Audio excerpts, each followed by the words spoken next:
Olá, pessoal, sejam todos muito bem-vindos ao nosso curso aqui da Beowulf. É um prazer estar aqui à frente, é um prazer poder falar com vocês e poder compartilhar um pouco do nosso conhecimento aqui, tá bom? Bom, só para constar, né, apesar desse curso ser um curso gravado, nossa unidade está localizada em Jundiaí, aqui na região central, na Vila Ares, está aqui o endereço, e se um dia vocês puderem nos visitar, será um prazer te receber aqui na nossa unidade, tá bom? Vamos lá então, sejam bem-vindos, muito boa sorte e bora lá, né? Vamos primeiro, deixa eu me apresentar, né? Porque muita gente ainda tem dúvida, né? Todo mundo fala, pô, qual que é a história da Carol, né? Como que ela chegou até aqui?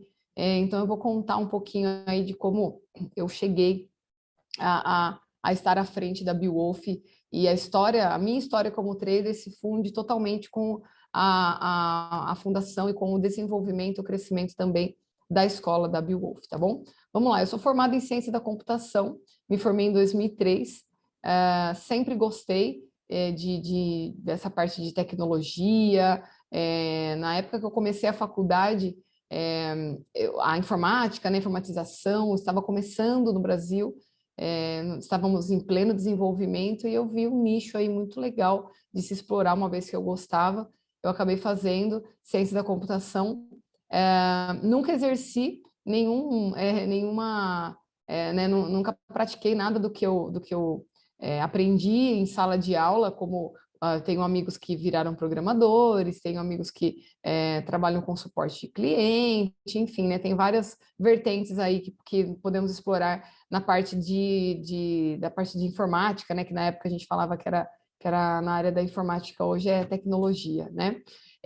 Desde 2001 eu sou apaixonada por ensinar, então se vocês perceberem, em 2001 eu estava na faculdade, então foi o meu primeiro estágio da faculdade, foi dar aula não, foi dentro de uma escola de informática, né? Eu já tinha uma amiga minha, trabalhava numa escola e ela conseguiu um estágio para mim, aqueles estágios que são obrigatórios dentro da faculdade, e eu entrei para poder fazer manutenção em computador, para poder dar esse apoio à escola. E aí, durante o período do meu estágio, eu acompanhava essa minha amiga dando aula, e eu achava assim sensacional a maneira que ela né, estava em sala de aula, a maneira como ela conduzia os alunos para o ensino e tal, e eu realmente me apaixonei por isso, e eu sempre digo, ela foi sempre minha grande inspiração, até hoje, em outros ramos, né, que ela seguiu também carreira, mas ela foi uma das grandes inspirações que eu tive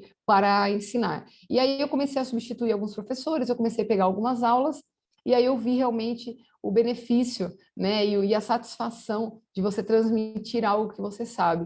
Então eu cheguei a dar aula para criança, cheguei a dar aula para adolescente, dei aula para terceira idade, para adulto, e na época a terceira idade, se para nós a informática era novidade, para a terceira idade mais ainda.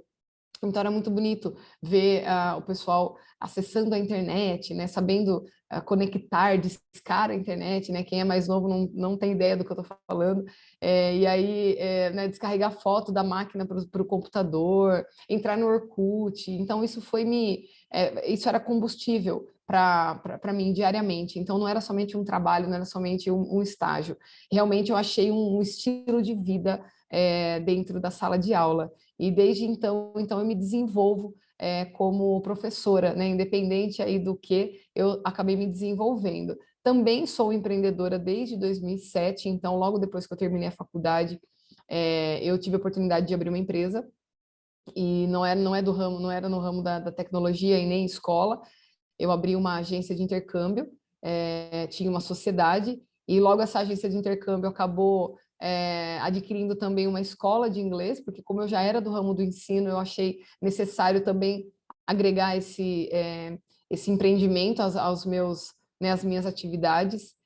Não dei aula de inglês, mas eu tinha, né, eu gerenciava a escola e estava ali no ramo, vendo o ensino, vendo as coisas acontecerem. E desde 2017 eu estudo mercado financeiro. Mas, Carol, como que você saiu de uma escola de inglês, de uma agência de intercâmbio e veio parar no mercado financeiro? como eu citei anteriormente, eu tinha uma empresa, né, eram dois empreendimentos, na verdade, iam muito bem, mas aí a sociedade acabou se desfazendo, eu voltei para a sala de aula, eu voltei a dar aula de informática, que é o que eu sempre amei fazer, né, que era a minha profissão, e dentro dessa escola onde eu dei aula, retomando ali a minha profissão depois de longos anos empreendendo, eu conheci uma pessoa que me perguntou, Carol, você conhece o mercado financeiro? Você conhece sobre day trade? Mercado financeiro eu conheço, mercado financeiro é a bolsa de valores, é compra e venda de ações. Aí ele mais ou menos isso, eu vou te ensinar. E aí, nas nossas horas vagas, ele também era professor dessa escola, e nas horas vagas nós desenvolvíamos, né, ele me ensinou a mexer com essa plataforma maravilhosa e com essa modalidade da bolsa de valores que é o day trade. Então, ele fazia somente day trade e ele acabou me passando algumas dicas e tal, e a gente acabou estudando junto durante um período, né? Então, ele foi o meu, né, o que startou aí a minha paixão pelo mercado financeiro. Eu realmente não conhecia, nunca tinha, né, eu só ouvia falar sobre bolsa e tal, sobre ações, mas eu não imaginava que havia um ambiente onde nós pudéssemos testar, onde nós pudéssemos simular as operações para ganhar experiência. E isso foi o que que eu fiquei totalmente apaixonada, né? E de 2017 para 2018, ele me fez um convite para abrir uma escola. Ele queria também transmitir esse conhecimento. Ele viu que, né, eu dominava ali a arte, né, o dom de dar a aula, de estar à frente ali. Ele falou, Carol, você aceita esse desafio comigo e tal? Eu falei, olha, vamos lá, né? Vamos ver o que dá nisso. Então, eu abracei a ideia com ele. Nós montamos uma escola, que na época não era Beowulf, tinha um outro nome,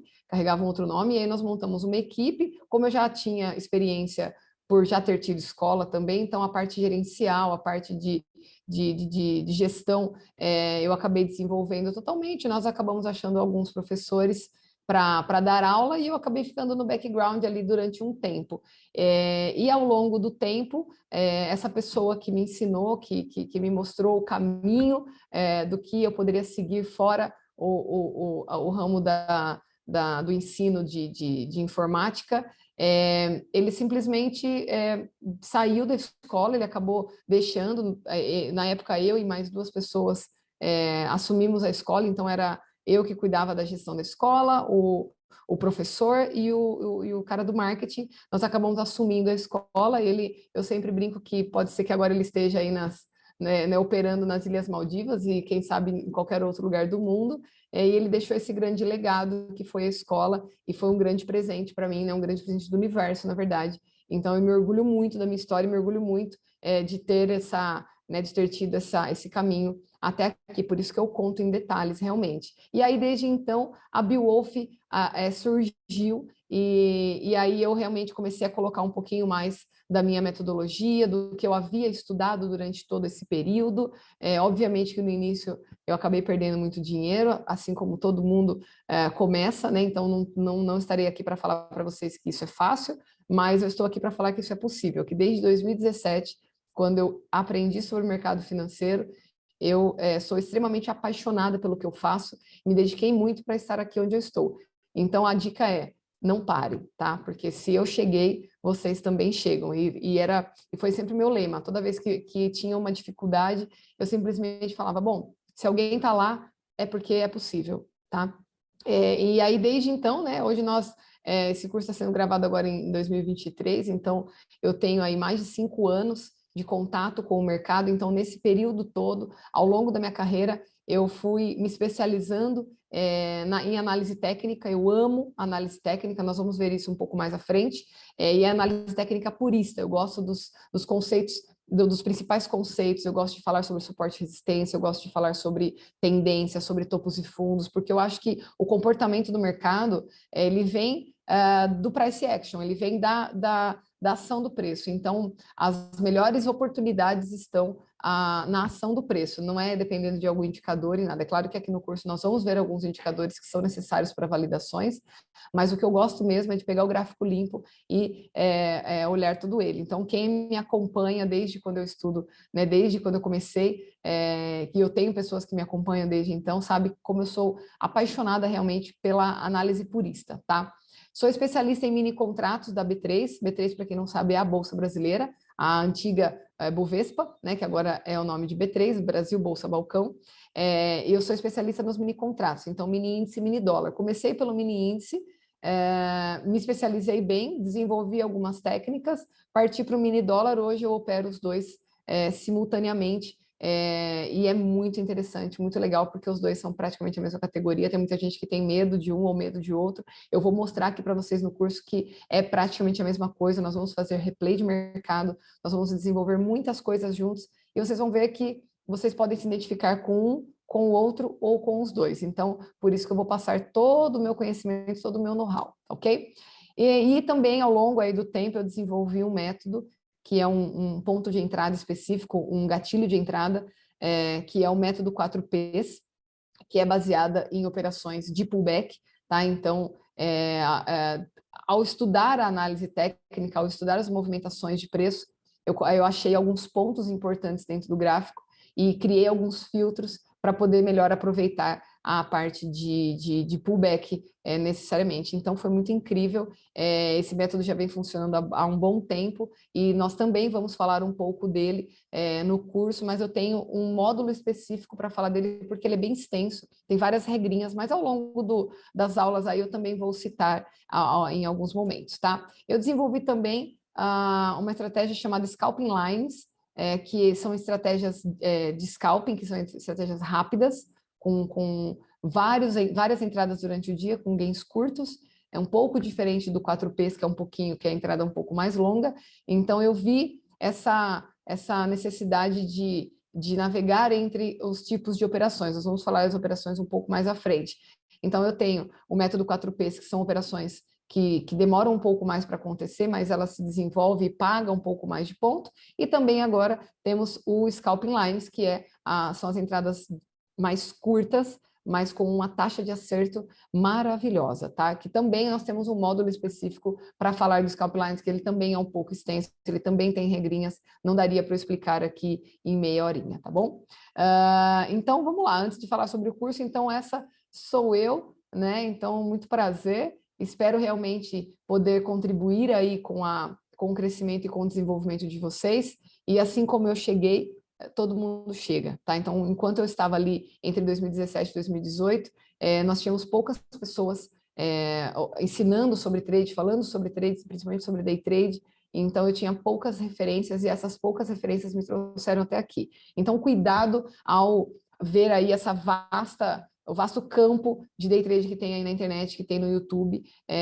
Sigam um mentor, essa é a minha dica, tá? Nessa época, eu segui dois mentores que me deram um norte muito legal sobre praticamente tudo que eu sei. Depois eu desenvolvi muitas coisas, mas sempre se apeguem a um estilo, se apeguem a uma análise, porque cada pessoa, cada trader tem um tipo de análise, cada trader tem uma visão de mercado, e não adianta você querer ficar entendendo todos os níveis, entendendo todas tudo que todo mundo quer falar, escutando várias salas ao mesmo tempo, salas de estudos, videoaula e tal, porque cada um tem sua linha de raciocínio. Então, a minha dica o que nós vamos ver aqui, vocês acham em qualquer curso, em qualquer vídeo de YouTube gratuito, mas o principal do que eu vou passar aqui para vocês é a linha de raciocínio e aprendizado, tá? Então, não é à toa que desde 2001 eu estou em sala de aula desenvolvendo todos os tipos de aprendizado possíveis para diversas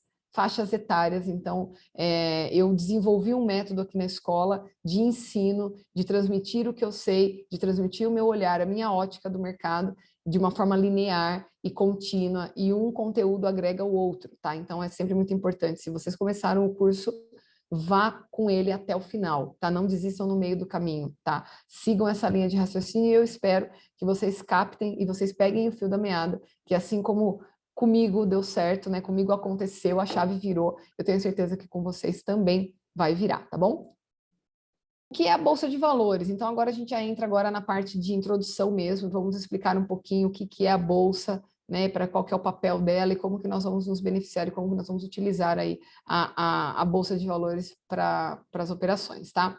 A Bolsa é um ambiente de negociação financeira e é um mercado onde são negociados títulos, emitidos por empresas de capital aberto, chamadas ações, né, que são as mais famosas, e também tem outros investimentos, como opções, dólares, juros futuros, commodities, contratos futuros, que é o que a gente vai operar aqui, entre outros. Tem uma gama, né, um vasto, um mercado muito vasto, com várias modalidades.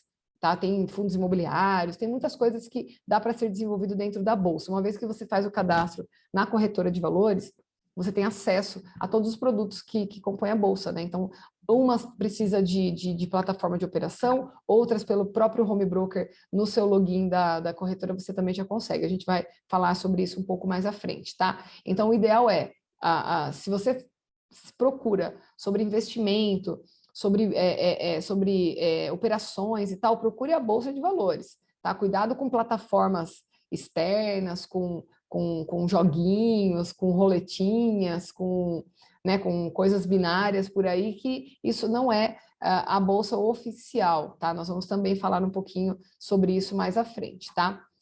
Então, vamos falar um pouquinho sobre a nossa Bolsa aqui do Brasil, qual é a história dela, né, desde quando ela surgiu, tá? Em 1890 surgiu a Bolsa Livre, onde iniciamos aí um projeto do que é a Bolsa hoje, então tudo era feito de forma manual, todos os valores eram colocados aí como essa própria foto indica, né? Essa foto é de 1890, então é muito antiga, e olha, a Bolsa de Fundos Públicos, né? Então eram negociados alguns títulos, tá?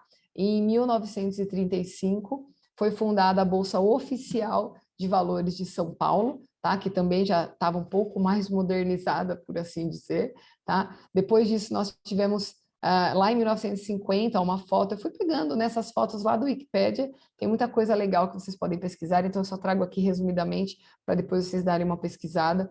Essa era a estrutura de um pregão da Bolsa lá em 1950, tá? Então ficavam aqui todos os corretores, e o que era negociado era aqui no meio, tá? E aí, em 1980, já lá no saguão, onde é realmente a Bolsa, é a Bovespa, né? Então tem o balcão com o painelzinho aqui. Nessa época, em 1980, o painel já, logo ele já começa a ser eletrônico, então o pessoal já começa a ter aí várias modalidades e tinham várias mesas de operações, né? E não somente um local fixo igual aqui.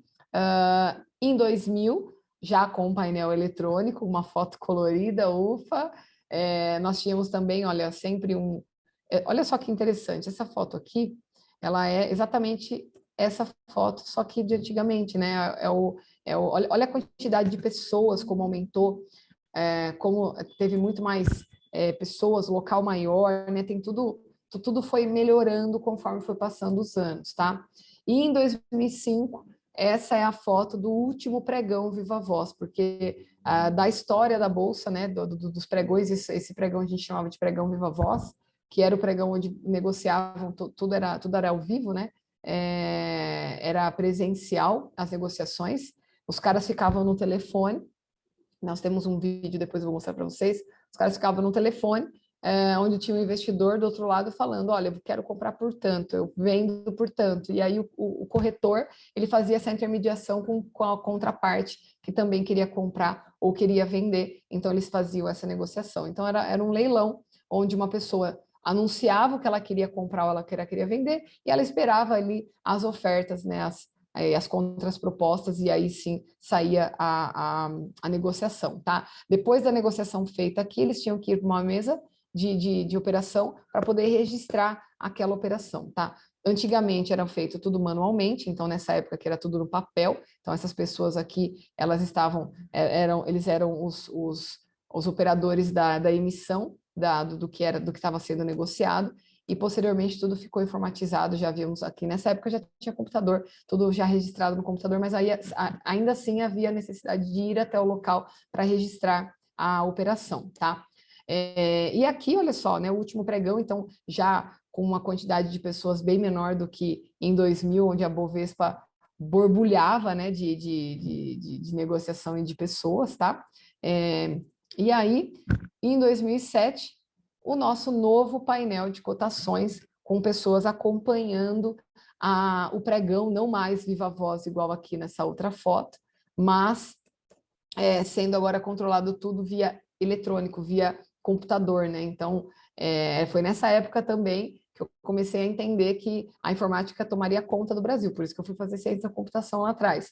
Então, aqui a tecnologia tinha chego, e aí as bolsas mundiais já operavam dessa forma, e aí o Brasil também aderiu, e isso fez com que não precisasse mais dessa loucura de pessoas dentro da bolsa para fazer negociações, porque tudo era feito eletronicamente, tá? O pregão Viva Voz, ele estava ativo até 2005, depois disso começou a diminuir cada vez mais. 2009 foi a última, né, a última negociação que foi feita dentro lá dentro do saguão da bolsa, tá? Aqui é uma foto recente da sede da B3, porque antigamente chamava Bovespa, como vocês sabem, hoje chama B3, Brasil Bolsa Balcão. Então, exatamente esse saguão aqui, ó, esse saguão, ou esse aqui de trás, tanto faz, todos eles estão localizados exatamente aqui, mas já, né, uma fachada já reformulada, já tudo já com a roupagem do novo milênio, tá? Mas a B3 ainda funciona lá, só não tem pregão.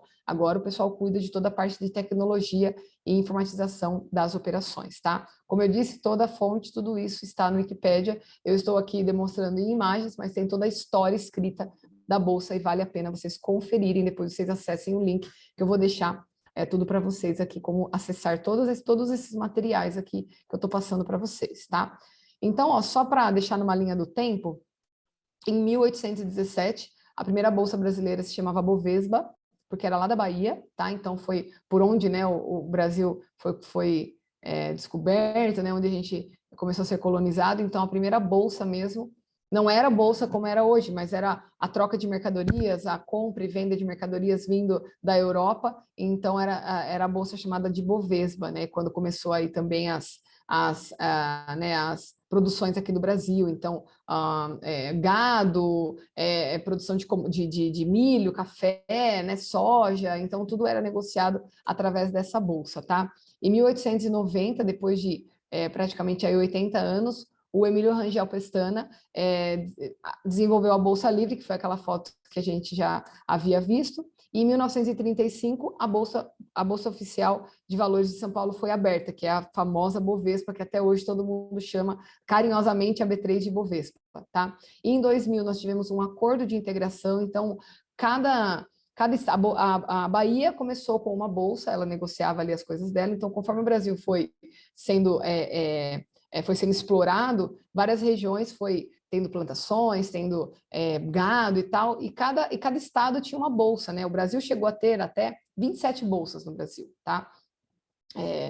Então, ao longo do tempo, as bolsas foram unificando para melhores condições, tanto para o produtor quanto para o investidor. E em 2000, graças ao Emílio Rangel, que já começou a pensar numa proposta um pouco mais organizada, digamos assim, houve um acordo de integração entre as últimas 9 bolsas que tinham sido unificadas aí ao longo do tempo, tá? E aí, a partir disso, começou a aparecer várias fusões, e em 2009 teve uma fusão da Bovespa com a BMF Brasil, que é a Bolsa de Mercadoria e Futuros, e aí surgiu a BMF Bovespa, a nova bolsa, tá? Então, a partir dali, nós tivemos uma última fusão, que foi a fusão com a CETIP, que aí em 2017 a BMF passou a se chamar B3, Brasil Bolsa Balcão, onde tudo era negociado e tudo começou a ser desenvolvido dentro da Bolsa de Valores lá em São Paulo. Eu falo aqui, né, mas é em São Paulo, tá? Então, o Emílio Rangel começou assim, olha, se Estados Unidos, Europa, tem as suas potências, suas bolsas que são consideradas potências, como a economia estabilizada, por que não trazer esse mesmo padrão aqui para o Brasil, né? Então ele começou a mover ali as suas, né, os seus, foi movendo as coisinhas, ela foi chegando e chegou todos esses acordos aqui, tá bom? Tanto que lá em São Paulo, na calçada ali da B3, no Centro Histórico de São Paulo, nós temos também o prédio do Banespa, né, do antigo Banespa, era um banco muito famoso aqui do Brasil, e hoje chama Farol Santander, que ele virou um museu, então vale super a pena vocês visitarem esse museu para poder entender um pouco mais da história da Bolsa, porque é incrível, é muito legal, e inclusive a B3 também já abriu o seu museu. Então, lá no prédio da B3 também tem a sua parte do museu, onde vocês conseguem visitar ali né, onde eram feitas as negociações, tem muitos itens da época, os coletes, é muito legal, tá? Vale super a pena aí a visita também, tá? Então eu falo que vale a pena tirar uma tarde aí de turista, mesmo quem é de São Paulo, às vezes nunca, deve ter passado por lá, mas nunca visitou. Ou visitou o Farol Santander só para ver o mirante lá de cima, mas sem entender sobre toda essa história. Então, uma vez que vocês querem entrar nesse mundo de investimentos, de mercado financeiro, é muito legal a gente entender a história, entender como tudo se desenvolveu e tudo se desenrolou dentro aqui da nossa bolsa. E depois a gente parte para entender um pouco mais das bolsas mundiais, tá? Então, vamos lá, como que os investidores, né? Quais são os investidores da Bolsa e qual é a quantidade, né? Vamos quantificar aí os investidores. Em 2022, nós temos a B3, isso é um dado da B3, tá? Então, aqui ó, a fonte é a B3, depois eu vou também passar esse link aqui para vocês. Eram 5 milhões de contas de investidores em renda variável, tá? Então, a gente sempre vai falar aqui dos dados da renda variável, que é a modalidade que a gente opera, que é o day trade, tá? Só para vocês terem uma ideia e um comparativo, em 2017, que foi quando eu comecei, eram cerca de 900 mil investidores. Então, de lá para cá, foi um aumento de 280%, tá? Então, quando eu entrei, eram 900 mil, era legal, tal, não, as pessoas ainda não tinham, assim, um grande conhecimento, né? Não era tão famoso, e depois da pandemia, e talvez graças à pandemia, que todo mundo acabou ficando em casa, todo mundo começou a procurar a bolsa como uma renda extra, principalmente o day trade. E aí a procura pelo day trade estourou, e aí veio esse aumento de 280%, tá? De contas cadastradas, tá? Só para vocês terem um comparativo, desses 5 milhões, 1,2 milhões são mulheres, né? Então, eu, como mulher, como representante aí da classe feminina, preciso trazer esses dados para vocês. E lá em 2017, nós éramos somente em 145 mil. Olha que legal. O número de mulheres tem crescido muito, tá? Cresceu aí 420%, muito legal. E é muito interessante saber que o número de mulheres tem crescido muito rapidamente, e é muito interessante saber que eu tenho né, o poder nas mãos de falar para você, mulher, que isso tudo é possível, né? Porque é um ambiente totalmente masculino. Só para vocês terem uma ideia, né, de 5 milhões, 3,8 são homens, né? E lá em 2017 era 755 mil. É um ambiente ainda predominantemente masculino, mas nós mulheres temos um grande espaço e grandes chances de desenvolver coisas maravilhosas dentro da bolsa, né? Inclusive hoje já tem documentários na Netflix falando sobre isso, de histórias né? Tem uma que uma série muito boa que chama Mulheres na Bolsa, é muito legal. São duas mulheres que lá da época né, do meio do século passado, de 1950, elas iniciaram na bolsa, e aí conta toda a dificuldade, né, que estava. Então, se hoje a gente passa dificuldade, imagina há tantos anos atrás, tá? Então, é muito legal saber que eu tenho essa oportunidade nas mãos de poder falar para você, mulher, que tudo isso nós somos capazes, né, apesar da grande massa ser masculina, tá bom? Então, eu espero também que esse número cresça cada vez mais, independente né, dessa divisão, mas gostaria muito que esses 5 milhões se tornassem 10 milhões daqui 1 ou 2 anos. Esse número já está crescendo e está crescendo muito rapidamente, e eu espero também poder ajudar o maior número de pessoas aí para né, capacitar cada vez mais as pessoas, tá? Vamos dar uma olhadinha então aqui como era o pregão Viva Voz, lembrando que até 2005 era totalmente feito no Viva Voz, depois ele foi findando, e em 2009 foi o último pregão, que foi exatamente esse vídeo aqui do YouTube. E, gente, lá no YouTube tem muita coisa, tá? Eu gostaria de trazer tudo que eu pudesse aqui para vocês verem, mas né, a gente não tem tempo. Então, eu vou deixar alguns links também de alguns vídeos aí para vocês, que é muito legal saber aí como era, tá bom? Então, deixa eu soltar aqui.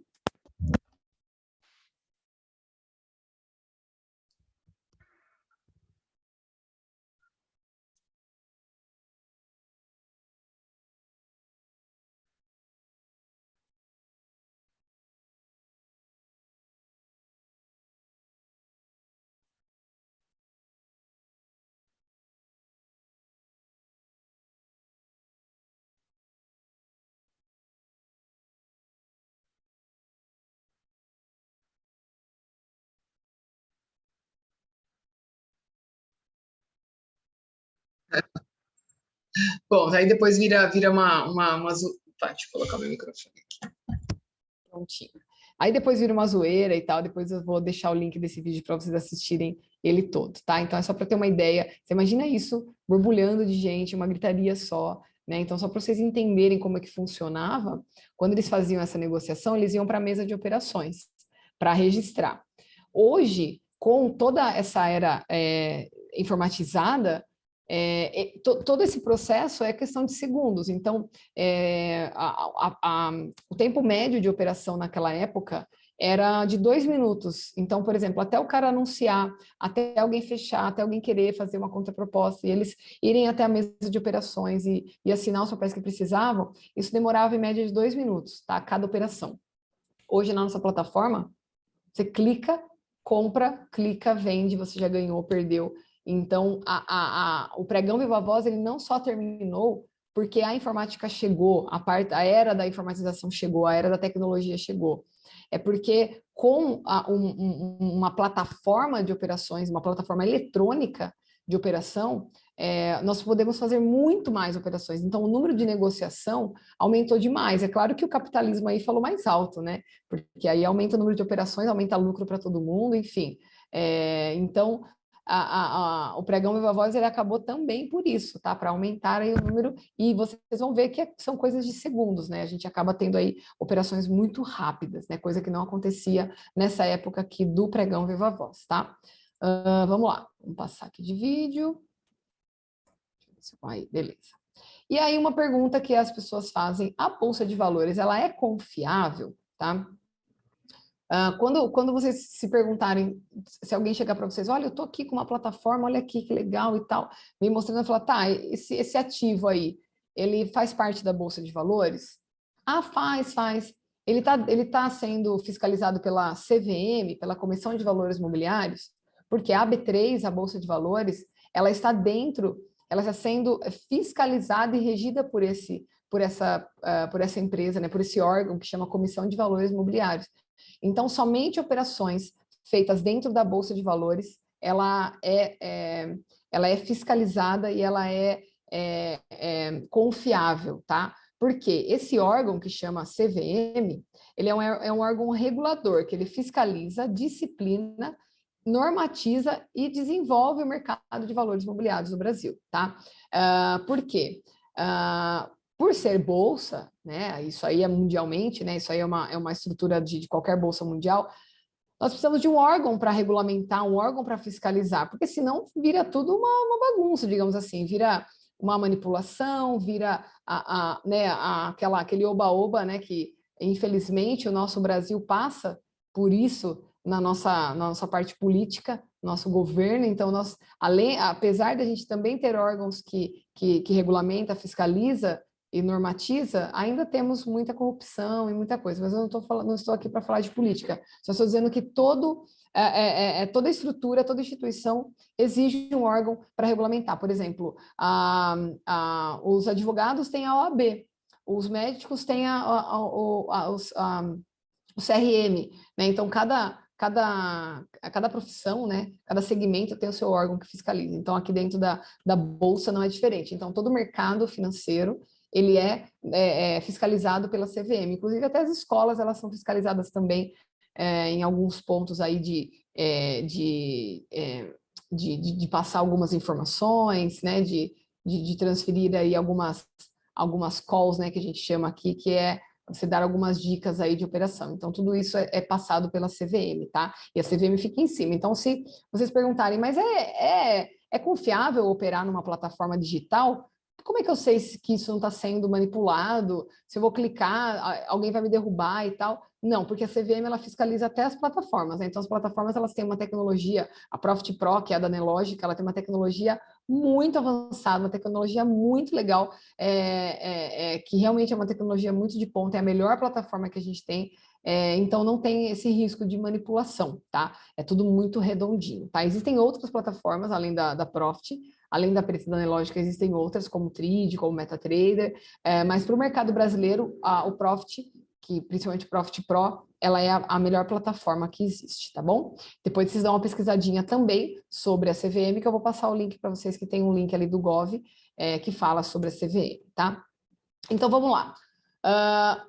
Falando ainda sobre os investidores, lá nos Estados Unidos, estávamos falando agora há pouco sobre as bolsas mundiais, né? Nos Estados Unidos, nós temos 67% da população investindo em alguma bolsa. Inclusive, lá nos Estados Unidos, nós temos mais até de uma bolsa, né? Aqui no Brasil, ainda, nós temos apenas uma, mas existem aí rumores de que outras irão surgir ao longo do tempo. Mas, por enquanto, nós temos apenas uma bolsa de valores ativa no Brasil, que é a B3, tá? Lá nos Estados Unidos, são 67% da população. Então, é muita gente, por isso que a economia é tão estabilizada.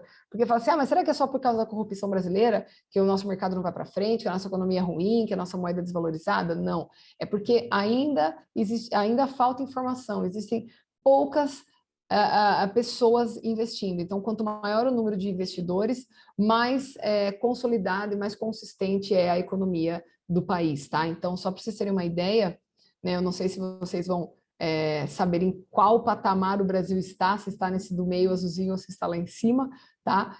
Façam suas apostas aí, mas infelizmente o Brasil não está ainda em segundo lugar, então só para vocês terem uma ideia, os países emergentes, 5% da população apenas investem nas bolsas, tá? Então pega aí os países aí menores aí que estão em crescimento, né, em desenvolvimento, tá? Não é só países da América do Sul, são os países emergentes. Então esse é um dado da B3 também, tá?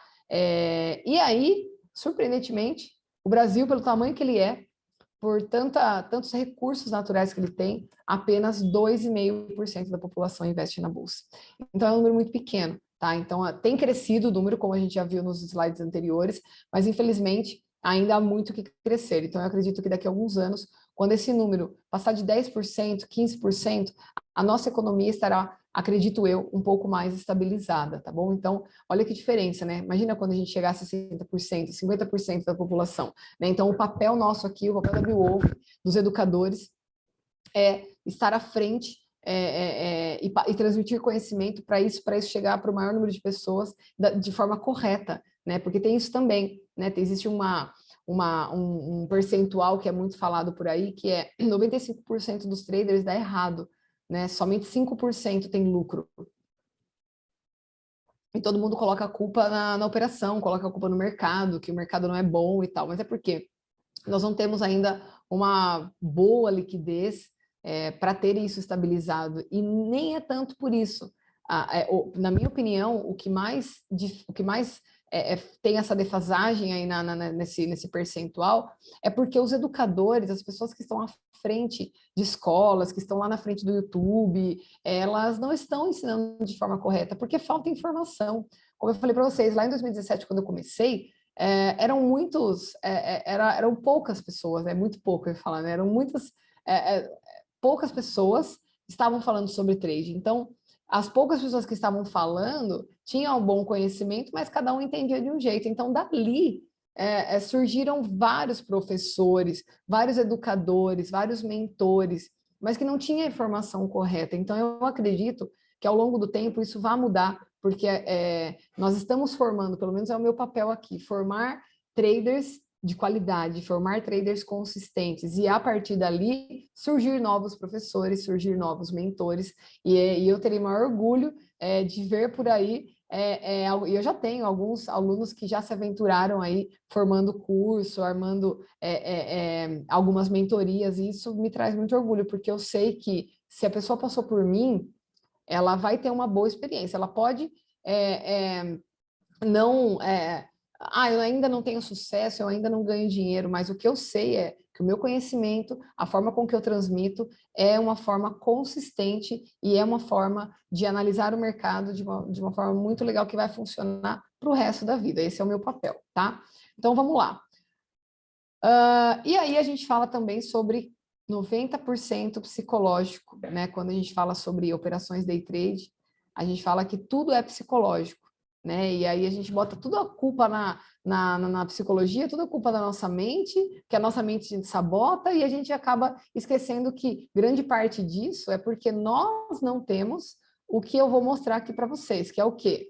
você precisa dominar a análise técnica, né? Então, não é só psicológico. O psicológico te domina porque você não domina a análise técnica, porque você não tem esse domínio do que você está fazendo. Então, isso te traz dúvida, e a dúvida, a mente sabota a gente, na dúvida a mente vai jogar a gente lá embaixo, tá? Outro ponto, você precisa conhecer os riscos da profissão, os riscos de ser day trade, o que você pode estar colaborando com as suas operações, analisando o mercado antes de começar, analisando os riscos. Então, você tem que conhecer todos os riscos que envolvem as operações day trade. Primeiro, a terceira, você precisa gerenciar o seu caixa. Você precisa ter uma ideia de quanto você tem, de quanto você precisa para começar, de quanto você pode perder por dia, de quanto você quer ganhar por dia, né? Não é só sair fazendo operações, não é com R$ 100 você vai fazer 1.000, não. Você precisa entender muito mais do que isso, tá? E por último, você ter um operacional bem definido. Se você tiver esses 4 itens, você pode perceber que esses 90% vão diminuir cada vez mais, porque uma vez que você domina esses 4 elementos, você domina as operações e você provavelmente vai ter uma taxa de acerto muito maior do que aqueles que só se aventuram por aí e ficam procurando aí indicadores milagrosos, pontos de entrada milagroso, regra de coloração que te dá gain, que só dá gain. Então, é isso que atrapalha, porque quando começa a dar errado, a mente vira para você e fala, você não é um bom trader, mas na verdade é porque você não está dominando esses 4 itens aqui do círculo que eu coloquei. Então, a roda gira, desde que você domine tudo, tá? Quais os tipos de análise que nós temos aí no nosso mercado? Nós temos análise técnica, que é o que eu sou especialista, principalmente análise gráfica, tá? Então, eu domino e sou especialista, já tenho estudos em mais de 5 anos sobre análise gráfica. Então, eu analiso os candlesticks, eu analiso os movimentos do candle. Cada análise, ela vai te trazer alguma coisa, ela vai te trazer uma informação. Uma não depende da outra. Por exemplo, o tape reading, que é analisar número, analisar o fluxo de ordens, ela não atrapalha ou ela não é necessária para você analisar o gráfico. E para você analisar o fluxo, você não precisa saber analisar o gráfico. Você pode usar os dois simultâneos, que vai te dar uma visão muito boa do mercado, ou você pode ser especialista em um ou em outro, tá? Eu, no caso, sou especialista em análise gráfica. Já estudei tape reading, já estudei fluxo, mas eu me identifico mais com o visual. Então, a minha estrutura é mais visual, então o meu raciocínio é totalmente visual, por isso que eu parti para a análise gráfica, tá bom? Outro tipo de análise é a análise fundamentalista, onde você pode analisar os indicadores econômicos da ação ou do ativo que você está operando, o balanço patrimonial, a gestão da empresa, tudo isso, toda essa análise fundamentalista não é utilizada para day trade, tá? O day trade a gente vai utilizar a análise técnica, tá? A análise fundamentalista é para quem quer fazer operações a longo prazo, tá? Então, já vou explicar para vocês qual é o tipo de operações que a gente tem, tá? Então, para ser day trader, você só precisa dominar a arte da análise técnica, seja ela gráfica, seja ela fluxo, tá? Agora, quem que faz análise fundamentalista? Uma outra modalidade, tá? Quais os tipos de operações que nós temos? O day trade, que são operações que encerram no mesmo dia, que nós consideramos curtíssimo prazo. Nós temos também a swing trade, que são operações que permanecem abertas por mais de um dia. Então, se você deixou a operação aberta de hoje para amanhã, ela já é considerada swing trade, tá? Você pode deixar ela até por meses, que é considerada curto, médio prazo. E temos o position buy ou buy and hold, que é o longo prazo. Então, quem compra a longo prazo? Quem se mantém posicionada, compra uma ação e deixa? Aquela pessoa que está analisando os balanços da empresa, analisando o poder de crescimento, poder de valorização durante um período longo. Então, eu analisando aqui o crescimento da empresa, eu vejo que ela tem, em 2 anos, a possibilidade de crescer 60%, porque os balanços financeiros aqui estão indicando isso. Então, é esse perfil, tá? No meu caso, o meu perfil é day trade, eu não faço nem swing trade, tá? Pode ser que algum dia eu faça, mas o day trade já me consome bastante, e eu sou apaixonada por operações rápidas e operações que eu encerro no mesmo dia, que é o que eu sempre falo. Até a pandemia, eu estava estudando swing trade. Veio a pandemia, e aí o que aconteceu? Muitos colegas de trabalho do meu círculo de amigos, eles estavam posicionados, eles tinham ações compradas a longo prazo, e as ações começaram a cair, tudo começou a ficar, né, a ser desvalorizado, então muitas coisas, a nossa bolsa mesmo, ela desvalorizou 60%, ou seja, se você estava posicionado com 100 mil reais, 60% você já perdeu 60 mil reais. Então eu vi muita gente perder dinheiro nessa época, e muita gente sofrer, porque não tinha o que fazer, porque você já estava posicionado. Agora, o day trade, ele te dá essa tranquilidade. Então, enquanto eu via todo mundo chorar, eu estava de certa forma tranquila, porque eu dormia tranquilamente, acordava, se o dia estava bom eu operava, se o dia não estava bom eu não operava, ou seja, você só ganha ou perde quando você abre uma operação, quando você executa. E essa operação, ela é finalizada até o final do dia. Então, não tem aquela coisa de tipo, vou passei o final de semana, de repente, no meio do final de semana, sei lá, afundou uma plataforma de petróleo, pronto. A Petrobras, ela vai desvalorizar. E tem o que você fazer? Não. Já o day trade, não. O day trade, você está numa operação, você vê que ela mudou de direção, ou aconteceu alguma coisa ali imediatamente, você já encerra e você protege o seu caixa. Apesar do day trade ser considerado o ativo de maior risco-retorno, ou seja, ela tem muito retorno, mas ela tem um risco igual, tá? Na minha visão, é a operação que mais te dá uma tranquilidade ao longo do tempo, tá bom? Depois a gente vai falar um pouquinho mais sobre isso ao longo do curso também. Então, vamos lá. Como que a gente opera?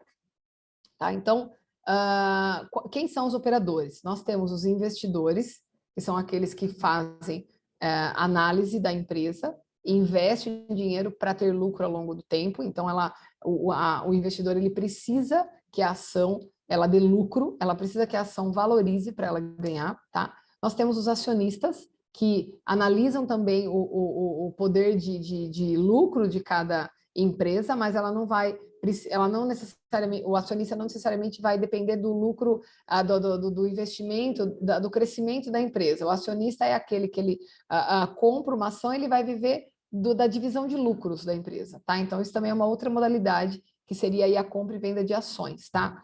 Só que nós aqui, como day traders, principalmente nos mini contratos, nós somos considerados, nós estamos na classe chamada especuladores, tá? Então, nós somente especulamos o mercado, porque a gente está precificando os valores futuros do mercado, mas sem se posicionar e aguardar não necessariamente eu preciso comprar um contrato de mini índice e esperar valorizar. Porque se ele cair, eu também posso ganhar, desde que eu opere vendido, desde que eu especule da maneira certa. Então, trabalhar com mini contratos futuros é especular o valor futuro, seja do IBOV, seja do dólar, tá? Então, a gente está sempre ali trabalhando na especulação. É um nome feio, então é o que eu falo para os meus alunos aqui, é o seguinte: você não vai sair por aí falando, eu sou um especulador do mercado financeiro, porque você vai ser visto com maus olhos. O day trade é visto com maus olhos, então não faça isso. Se alguém te perguntar, você fala, eu sou investidor, mas o nome correto é que nós somos especuladores do mercado, tá bom? Então, nós podemos trabalhar tanto comprando quanto vendendo, tá? Então, temos essas duas mãos aí, principalmente o day trade, tá? E para comprar ou vender, nós precisamos de uma corretora de valores, tá? Que faz o papel ali, como se fosse lá na época do pregão Viva Voz, como se fosse aqueles caras lá com o telefone na mão, tá? Aquilo ali era um corretor de valores, é ele que negociava, é ele que fazia a intermediação. Hoje, nós temos as corretoras que fazem a intermediação entre o investidor, o especulador e a bolsa, tá? A corretora, ela tem um papel como se fosse uma instituição financeira, tá? É ela quem detém o nosso dinheiro, né, paga, né, debita, acredita e tudo mais, tá? Instituição financeira. Todo mundo pode fazer um cadastro gratuito dentro de qualquer corretora, depois eu vou passar a corretora que a gente mais utiliza aqui. E a partir do momento que você faz um cadastro, para operar day trade, você precisa instalar uma plataforma para fazer as operações, tá? Tudo isso também gratuitamente. A plataforma, ela tem um custo, mas se você fizer pelo menos uma operação no final do mês, pelo menos essas são né, os requisitos mínimos atual, então você não precisa gastar nada no começo. Na minha época, só para vocês terem uma ideia, o Profit Pro, ele tinha um custo de R$ 189 por mês. Hoje, ele já está de graça, graças à concorrência, graças ao aumento do número de CPFs cadastrados na Bolsa. tá? Então, isso foi muito legal, foi um benefício muito bom que a gente teve ao longo do tempo aí, tá? E na outra parte é a Bolsa de Valores, então não tem como nós fazermos operação direto na Bolsa. A gente sempre tem que ter a corretora intermediando aí, fazendo a intermediação, tá certo?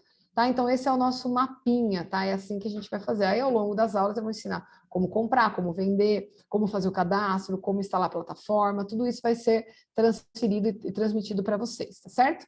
Então, nós terminamos por hoje, pessoal. Essa aula aqui termina aqui, agora vocês acessem aí as próximas aulas, que vão ser aí de cadastros, de instalação, de análise técnica, de estratégias e operações. Eu espero que vocês gostem e eu aguardo vocês, então, no próximo vídeo. Muito obrigada e até a próxima. Tchau, tchau.